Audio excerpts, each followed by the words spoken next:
ஆண்டவராகிய இயேசு கிறிஸ்துவின் நாமத்தினாலே உங்கள் யாவரையும் அன்போடு கூட நான் வாழ்த்துகிறேன், வரவேற்றுக் கொள்கிறேன். தேவனாகிய கர்த்தர் தாமே உங்கள் ஒவ்வொருவரையும் அவர் ஆசீர்வதிப்பாராக. அப்படியே நாம் ஆண்டவராகிய இயேசு கிறிஸ்துவனுடைய பிறப்பை குறித்து நாம் தொடர்ந்து தியானித்து வருகிறோம். இந்த நாளிலுமாக மத்தேயு எழுதின சுவிசேஷம் 2வது அதிகாரம் 1வது வசனத்தை தியானிக்க போகிறோம்.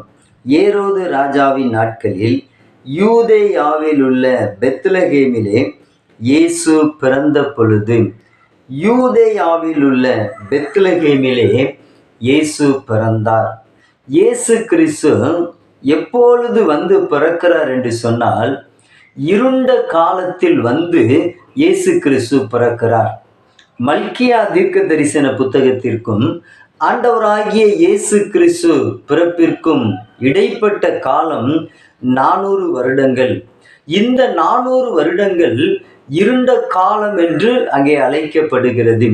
பாபிலோன் தேசத்திற்கு சிறைப்பட்டு போன ஜனங்கள் 70 வருடங்கள் கழித்து மீண்டும் திரும்பி வருகிறார்கள். அவர்கள் எருசலேம் தேசத்திற்கு வந்த பின்பு அங்கே மல்கியா தீர்க்க தரிசனமாக அங்கே சொல்லுகிறார். மல்கியா தான் கடைசி தீர்க்கதரிசியாக இருக்கிறார். அவர் ஜனங்களுடைய பாவங்களை உணர்த்தி சொல்லுகிறார். சிறையிருப்புக்கு முன்பதாக அவர்கள் என்ன பாவங்களை செய்தாங்களோ அதே பாவத்தை தான் இந்த ஜனங்கள் திரும்ப திரும்ப மீண்டும் செய்து கொண்டே வருகிறார்கள். மல்கியா பேசின பின்பு ஆண்டவர் எந்த தீர்க்க தரிசிகளை கொண்டும் அந்த இஸ்ரவேல் ஜனங்களிடத்துல பேசவில்லை. எந்த ஒரு பலி செலுத்துவதும் இல்லை. ஆண்டவர் எங்கும் பேசவில்லை. எந்த தீர்க்க தரிசிகளும் 400 வருடங்களாக வந்து எதுவும் பேசவில்லை. ஆகவேதான் அந்த 400 வருடங்கள் இருண்ட காலம் என்று அழைக்கப்படுகிறது. அந்த 400 வருடங்கள் கழித்து அந்த இருண்ட காலத்துல இயேசு கிறிஸ்து வந்து இந்த பூமியில பிறக்கிறார். அல்லேலூயா. இருண்ட காலத்துல இயேசு கிறிஸ்து அங்கே பிறக்கிறார். நாம் பார்க்கிறோம். ஏசாயா 9ஆம் அதிகாரம் 2வது வசனம், மத்தேயு 4:15வது வசனத்துல பார்க்கிறோம். இருளில் இருக்கிற ஜனங்கள் பெரிய வெளிச்சத்தை கண்டார்கள். மரண இருளின் திசையில் இருக்கிறவர்களுக்கு வெளிச்சம் உதித்தது என்று சொல்லி இந்த வேத வசனத்துல பார்க்கிறோம். அப்ப இருண்ட காலத்தில் இயேசு கிறிஸ்து வந்து அங்கே பிறக்கிறவராய் இருக்கிறார். தேவனாகிய கர்த்தர் அவர் சூழ்நிலைகளை பார்க்கிறவர் அல்ல. அது எப்படிப்பட்ட சூழ்நிலையாக இருந்தாலும் அந்த சூழ்நிலையிலே அவரால் அற்புதத்தை செய்ய முடியும். இருண்ட காலத்தில் வந்துதான் இயேசு கிறிஸ்து வந்து பிறந்தார். இந்த வேத வசனத்தை கேட்கிற எனக்கு அன்பானவர்களே, ஒருவேளை உங்களுடைய வாழ்க்கை முழுவதும் இருளாய் இருக்கிறது என்று சொல்லி நீங்கள் சோர்ந்து போய் இருக்கிறீர்களா? பாவம் என்கிற இருள் என்னுடைய வாழ்க்கையில இருக்கிறது. வியாதி என்கிற இருள் என்னுடைய வாழ்க்கையில இருக்கிறது. கடன் என்கிற இருள் என்னுடைய வாழ்க்கையில் இருக்கிறது. என்னுடைய வாழ்க்கை முழுவதும் இருளாய் இருக்கிறது என்று சொல்லி நீங்கள் சோர்ந்து போயிருக்கிறீர்களா? ஆண்டவராகிய இயேசு கிறிஸ்து உங்களுடைய இல்லத்துல, உங்களுடைய உள்ளத்துல பிறப்பதற்கு இடம் கொடுக்கும் பொழுது உங்களுடைய இருளை அவர் வெளிச்சமாக்குகிறவராய் இருக்கிறார். அல்லேலூயா. இருளில் இருந்த ஜனங்களுக்கு அங்கே வெளிச்சமாய் இயேசு கிறிஸ்து வந்தார். உங்களுடைய வாழ்க்கையில நீங்கள் இருள் என்கிற வாழ்க்கையில் வாழ்ந்து கொண்டிருக்கிறீர்களா? இயேசு கிறிஸ்து பிறப்பதற்கு இடம் கொடுக்கும் பொழுது உங்களுடைய இருளை அவர் மாற்றுகிறவராய் இருக்கிறார்.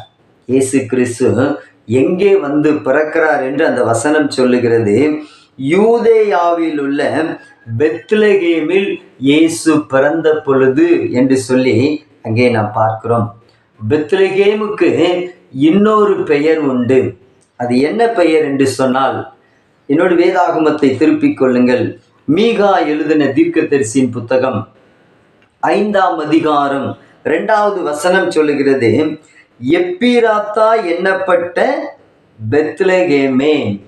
எப்பிராத்தா என்னப்பட்ட பெத்லகேமே. இந்த எப்பிராத்தா என்று சொன்னால் அதற்கு என்ன பொருள் என்று சொன்னால், சாம்பல் என்று சொல்லி அங்கே பொருள்படும். சாம்பல் என்று சொன்னால் என்ன? எல்லாம் முடிந்த பின்பு கடைசியாக கிடைக்கக்கூடியதுதான் சாம்பல் என்று இங்கே நாம் பார்க்கிறோம். இந்த எப்பிராத்தா என்பது எல்லாமே அழிந்து போன ஒரு சூழ்நிலை, எல்லாமே முடிந்து போன ஒரு சூழ்நிலை. அந்த எப்பிராத்தா என்னப்பட்ட பெத்லகேம்ல வந்துதான் இயேசு கிறிஸ்து வந்து பிறக்கிறார். அல்லேலூயா. நம்முடைய ஆண்டவர் முடிவில் இருந்து அவர் தொடங்குகிறவராய் இருக்கிறார். இந்த வேத வசனத்தை கேட்கிற எனக்கு அன்பானவர்களே, ஒருவேளை உங்களுடைய வாழ்க்கையில எல்லாமே முடிந்து போயிற்று என்று சொல்லி நீங்கள் சோர்ந்து போய் இருக்கிறீர்களா? இந்த வியாதி நிமித்தமாக எல்லாம் முடிந்து போயிற்று, மருந்து மாத்திரை மருத்துவர்கள் எல்லாம் என்னை கைவிட்டு விட்டார்கள், எல்லாமே முடிந்துட்டுன்னு சொல்லி நீங்க சோர்ந்து போய் இருக்கிறீர்களா?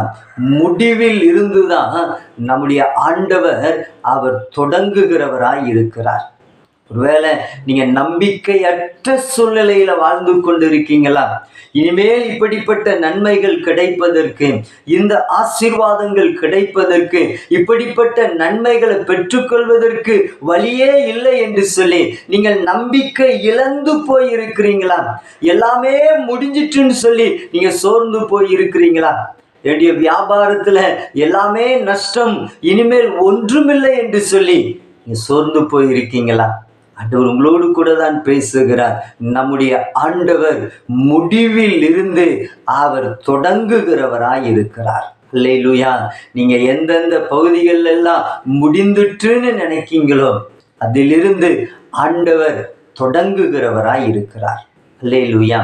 இரண்டாவதாக எப்பிராத்தா அப்படின்னு சொன்னா அதற்கு என்ன அர்த்தம் என்று சொன்னால், கனி நிறைந்த வாழ்க்கை என்று சொல்லி, செழிப்பான இடம் என்று சொல்லி அங்கே பொருள்படும். அங்கே நாம் பார்க்கிறோம், கனி நிறைந்த இடம், செழிப்புள்ள இடம். ஒருவேளை உங்களுடைய வாழ்க்கையில எல்லாமே எனக்கு வறட்சி தான், எல்லாமே எனக்கு வனாந்தரம் தான் என்று சொல்லி நீங்கள் சோர்ந்து போய் இருக்கிறீங்களா? நம்முடைய ஆண்டவர் அவர் வெட்டாந்தரையையும் அவாந்திர வெளியையும் தண்ணீர் தடாகமாகவும் நீரூற்றுகளாகவும் மாற்றுகிற ஆண்டவர். ஒருவேளை உங்களுடைய வாழ்க்கையில நீங்கள் எந்த பகுதியில வனாந்திரம் இருக்கிறது என்று சொல்லி, கடன் என்கிற வனாந்திரம் இருக்கிறதா? குடும்பத்தில் பிரச்சனைகள் என்கிற வனாந்திரம் இருக்கிறதா? செழிப்பில்லையே, ஆசீர்வாதம் இல்லையே என்று சொல்லி நீங்கள் வனாந்திரத்தினூடா இருக்கிறீர்களா? இந்த வருஷத்தினுடைய இந்த ஆரம்ப நாளிலிருந்து இந்த நாள் வரையிலுமாக என்னுடைய வாழ்க்கையில எந்த நன்மையும் இல்லையே, நான் எதிர்பார்த்த காரியங்களில் எந்த ஆசீர்வாதமும் கிடைக்கவில்லையே, எல்லாம் தோல்வி, எல்லாம் நஷ்டம் என்று சொல்லி என்னுடைய வாழ்க்கை முழுவதும் வனாந்தரமாய் இருக்கிறது என்று சொல்லி சோர்ந்து போய் இருக்கிறீங்களா? ஆண்டவர் அவாந்திர வெளியையும் வனாந்தரத்தையும் வறட்சியையும் அவர் செழிப்பாக்குகிறவராய் இருக்கிறார். அல்லேலூயா. உங்களுடைய வாழ்க்கையில் இருக்கிற வனாந்தரத்தை அவர் செழிப்பாக்குகிற ஒரு நல்ல ஆண்டவராக இருக்கிறார். அல்லேலூயா. மூன்றாவதாக அதே மீகா 5:2 நாம் பார்க்கிறோம், எப்பிராத்தா என்னப்பட்ட பெத்லகேமே, நீ யூதேயாவில் உள்ள ஆயிரங்களுக்குள்ளே சிறியதாய் இருந்தாலும் இஸ்ரவேலை ஆள போகிறவர் உன்னிடத்தில் இருந்து அவர் புறப்பட்டு வருவார் என்று சொல்லி அந்த வேத வசனம் சொல்லுகிறது. இந்த எப்பிராத்தா என்னப்பட்ட பெத்லகேம் பட்டணம் ஆயிரங்களுக்குள் சிறியது. 1000 பட்டணங்கள் இருக்குன்னா 1000வது இடத்துல தான் அந்த எப்பிராத்தா என்னப்பட்ட பெத்லகேம் அங்கே இருக்கிறது. ஆயிரங்களுக்குள் அது சிறியதாக இருக்கிறது. ஒருவேளை அது தள்ளப்பட்டு இருக்கலாம், புறக்கணிக்கப்பட்டு இருக்கலாம். ஆனா இயேசு கிறிஸ்து வந்து பிறந்த பின்பு அங்கே மத்தேயு 2:6 பார்க்கிறோம், யூதேயா தேசத்தில் உள்ள பெத்லகேமே, யூதாவின் பிரபுக்களில் நீ சிறியதல்ல, என் ஜனமாகிய இஸ்ரவேலை ஆளும் பிரபு உன்னிடத்தில் இருந்து புறப்படுவார். இப்ப இயேசு கிறிஸ்து பிறந்த பின்பு அந்த பட்டணம் சிறியதல்ல என்று சொல்லி அங்கே சொல்லப்பட்டு இருக்கிறது. ஒருவேளை உங்களுடைய வாழ்க்கையில நீங்கள் புறக்கணிக்கப்பட்ட நிலைமையில இருக்கிறீங்களா? எல்லாராலும் தள்ளப்பட்ட சூழ்நிலையில இருக்கீங்களா? வெறுத்து ஒதுக்கி சிறியவர்களாய் நீங்கள் இருக்கிறீங்களா? ஆண்டவராகிய இயேசு கிறிஸ்து உங்களுடைய உள்ளத்தில் வந்து பிறப்பதற்கு இடம் கொடுக்கும் பொழுது உங்களை ஆண்டவர் பெரியவராக மாற்றுகிறவராய் இருக்கிறார். அல்லேலூயா. யூதாவின் பட்டணங்களுக்குள்ள நீ சிறியதல்ல என்று சொல்லி இயேசு கிறிஸ்து பிறந்த பின்பு அதை பெரியதாய் ஆண்டவர் மாற்றினார். ஒருவேளை உங்களுடைய வாழ்க்கையில் இருக்கிற புறக்கணிப்பு, உங்களுடைய வாழ்க்கையில் எல்லாரும் வெறுத்து ஒதுக்கி தள்ளுகிறார்களா? எல்லா சூழ்நிலைகளையும் மாற்றி ஆண்டவர் உங்களை பெரியவராக்குகிறார். எப்பொழுது இயேசு கிறிஸ்து நம்முடைய உள்ளத்துல வந்து பிறப்பதற்கு இடம் கொடுக்கும் பொழுது. இந்த வேத வசனத்தை கேட்கிற எனக்கு அன்பானவர்களே, ஒருவேளை உங்களுடைய வாழ்க்கையில தேவனுக்கு பிரியமில்லாத பாவம் இருக்கிறதா? தேவன் அருவருக்கிறதான அசுத்தத்தோடு கூட இருக்கிறீர்களா? நீங்கள் எல்லா பாவங்களையும் எல்லா அசுத்தங்களையும் விட்டு தேவனுக்கு முன்பதாக பரிசுத்தமாய் வாழும் பொழுது என் உள்ளத்தில் வந்து நீர் பிறக்க வேண்டும் ஆண்டவரே என்று சொல்லி இயேசு கிறிஸ்து உள்ளத்தில் பிறப்பதற்கு இடம் கொடுக்கும் பொழுது உங்களுடைய வாழ்க்கையில் இருக்கிற எல்லா இருளையும் எல்லா வனாந்தரத்தையும் எல்லா புறக்கணிப்பையும் மாற்றி ஆண்டவர் உங்களை ஆசீர்வதித்து வழி நடத்துகிறவராய் இருக்கிறாரே. நல்ல ஆண்டவரிடத்துல கேட்போமா? என் உள்ளத்துல வந்து நீர் பிறக்க வேண்டும் ஆண்டவரே அப்படின்னு சொல்லி அந்த நல்ல ஆண்டவரிடத்துல கேட்போமா?